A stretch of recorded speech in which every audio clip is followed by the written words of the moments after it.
महामानव, विश्व गुरु, प्रधान सेवक, ये तमाम शब्दावलियां हमारे देश के प्रधानमंत्री के लिए इस्तेमाल की और उनको बताया गया और वो तो अब खुद भी मानने लगे हैं कि उनका जो जन्म है वो बायोलॉजिकल जन्म नहीं है, वो एक अवतार है। उस अवतार की, उस महामानव की भाषा आपने पिछले दिनों सुनी होगी। कभी उन्होंने 50 करोड़ की गर्लफ्रेंड कहा, कभी उन्होंने जर्सी गाय कहा, कभी कांग्रेस की विधवा कहा, कभी शरद पवार को भटकती आत्मा कहा, उद्धव ठाकरे को नकली संतान कहा। आपने देखा होगा कि दिल्ली के मुख्यमंत्री अरविंद केजरीवाल को बदनसीब कहा, आतंकवादी कहा, खालिस्तानी कहा और अभी इस चुनाव में तो उन्होंने राजनीति के स्तर को, भाषा की मर्यादा को पूरी तरीके से तार कर दिया है। जिस तरह से प्रधानमंत्री जी पूरे चुनाव में बोल रहे हैं, मुझे लगता है ये उनकी हार की हताशा है और पूरी तरीके से बौखलाए हुए हैं प्रधानमंत्री जी। कभी वो मटन के बारे में बोलते हैं, कभी मदरसा के बारे में बोलते हैं, कभी मुगल के बारे में बोलते हैं, कभी मछली के बारे में बोलते हैं, कभी मंगलसूत्र के बारे में बोलते हैं और कल तो उन्होंने सारी सीमाएं पार करके मुजरा शब्द का इस्तेमाल किया।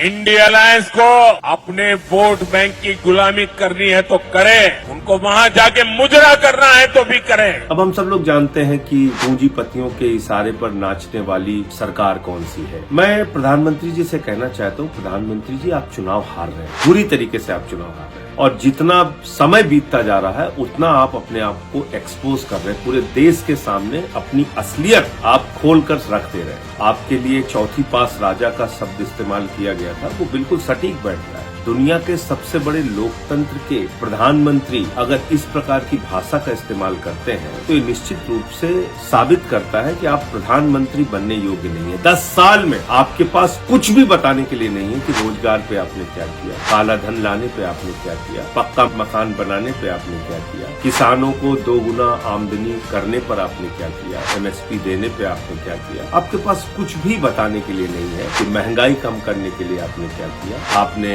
सिलेंडर का दाम 3 गुना बढ़ा दिया, पेट्रोल 120 रुपए में बिका, 100 रुपए में डीजल बिका, दाल 300 रुपए में बिकी, सरसों का तेल 250 रुपए लीटर बिका। महंगाई आसमान पे आपने पहुंचा दिया और लोकतंत्र की धज्जियां उड़ाई आपने। 8 सरकारें 10 साल के अंदर आपने तोड़ के बनाई, खरीद फरोख्त करके बनाई, विधायकों का अपहरण करके बनाई। आपकी पार्टी एक अपहरण गैंग बन चुकी है और पूरे देश के जितने बड़े बड़े भ्रष्टाचारी थे उनको आपने अपने साथ शामिल किया। वो चाहे अजीत पवार हो, छगन भुजबल हो, प्रफुल्ल पटेल हो, अशोक चौहान हो, नारायण राणे हो, जनार्दन रेड्डी हो, नवीन जिंदल हो, वो चाहे मुकुल राय हो, शुभेंदु अधिकारी हो, हेमंत विश्व शर्मा हो, येदुरप्पा हो। एक लंबी फहरिस्त है और इतना ही नहीं, बड़े से बड़े दरिंदे के पक्ष में आप खड़े हुए। वो चाहे प्रज्वल रमन्ना हो, वो चाहे उन्नाव कांड या हाथरस कांड हो, वो चाहे पहलवान बेटियों को न्याय देने का मामला हो, हमेशा आप दरिंदों के पक्ष में खड़े रहे। जिन लोगों ने गुनाह किया उनके पक्ष में खड़े रहे। हमने देखा कि अजय मिश्रा टेनी आपकी सरकार में